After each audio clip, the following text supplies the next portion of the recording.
Ya. Ketika selesai melaksanakan penusukan, tersangka ini langsung kabur, berpindah-pindah tempat dengan cara untuk menyamarkan diri itu dengan menggunakan wig, kemudian pakai peci, Peci ya. kopiah atau peci. Jadi cara itu untuk menyamarkan dia karena masa dalam pelariannya ini. Itu larinya kemana sih? Bisa dijelaskan?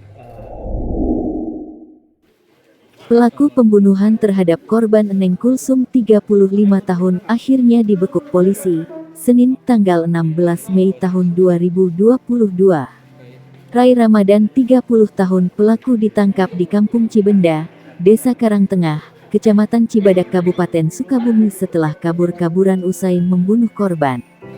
Berdasarkan hasil pemeriksaan, sementara pelaku dengan tega menusuk korban hingga meninggal akibat dendam terhadap korban. Sebagaimana pemeriksaan, saksi-saksi dan dari pelaku, motifnya berawal dari kecemburuan terhadap korban, sehingga melakukan penusukan. Pasca melakukan penusukan, pelaku Rai Ramadan melarikan diri usai menusuk korban Neng Kulsum ke arah barat dari lokasi kejadian. Kami akan menjelaskan bahwa pada hari Jumat tanggal 13 Mei 2022 jam 20.30 tempatnya di Kampung Babakan Sirna, Kelurahan Cibadak, telah terjadi pembunuhan atau penganiayaan yang mengakibatkan seorang meninggal dunia. Kemudian kami sudah mengamankan pelaku, nanti kita jelaskan kemudian. Hasil pemeriksaan sementara kami sudah mendapatkan keterangan dari saksi dan keterangan sedikit dari tersangka bahwa ini adalah dendam, ya, dendam karena korban sudah menjadi hubungan asmara dengan yang diduga tersangka ini. Oke, untuk dari hasil pemeriksaan saksi-saksi itu seperti apa dan lebih dalam motifnya dan? Motifnya adalah dendam karena tersangka ini udah menjalin hubungan asmara dengan korban, kemudian korban ternyata menikah atau rujuk kembali dengan suaminya yang dulu. Ketika selesai melaksanakan penusukan, tersangka ini langsung kabur, berpindah-pindah tempat dengan cara untuk menyamarkan diri itu dengan menggunakan wig, kemudian pakai peci, ya. kopiah atau peci. Jadi cara itu untuk menyamarkan dia karena masa dalam pelariannya ini. Itu larinya kemana sih?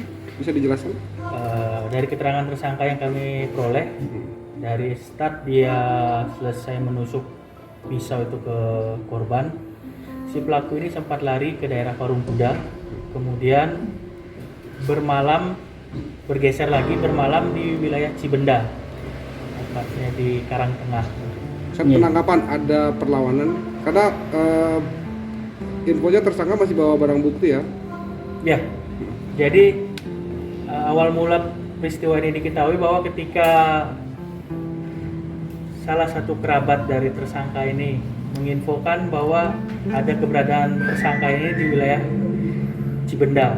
Kemudian kami dari jajaran Satreskrim, kemudian dari unit Reskrim Polsek Cibadak langsung melaksanakan sebar lebar untuk melakukan penyisiran di wilayah Cibenda itu guna menemukan keberadaan pelaku. Nah, ketika anggota tersebar lebar, salah satu anggota melihat posisi si pelaku ini mau akan bergerak ke arah Gunung Welat, ya.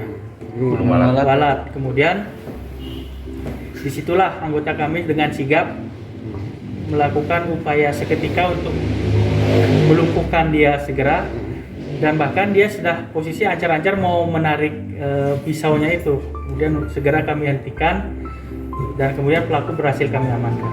Oke, hasil pemeriksaan itu bang, si pelaku langsung spontan atau membawa senjata tajam dari rumah? Jadi berdasarkan keterangan pelaku disesuaikan dengan saksi-saksi yang ada, si pelaku ini sebenarnya sudah mempersiapkan dan mengintai pelaku ini. Jadi jarak satu rumah sebelum rumah korban ini, dia ada rumah kosong. Disitulah dia menanti korban itu untuk ada di rumahnya baru disamperin seperti itu. Ada perencanaan pembunuhannya? Masuk Masuk, ya? kami terapkan 3 pasal. Pasal 338 tentang pembunuhan, 340 tentang pembunuhan berencana, dan 351 ketiga tentang penganiayaan yang menyebabkan korban jiwa. Ancaman kami? 338 itu sekitar 15 tahun. 340 itu paling beratnya hukuman mati seumur hidup dan atau penjara minimal 20 tahun. 351 ketiga itu 7 tahun. Jangan lupa like, subscribe, dan share ya.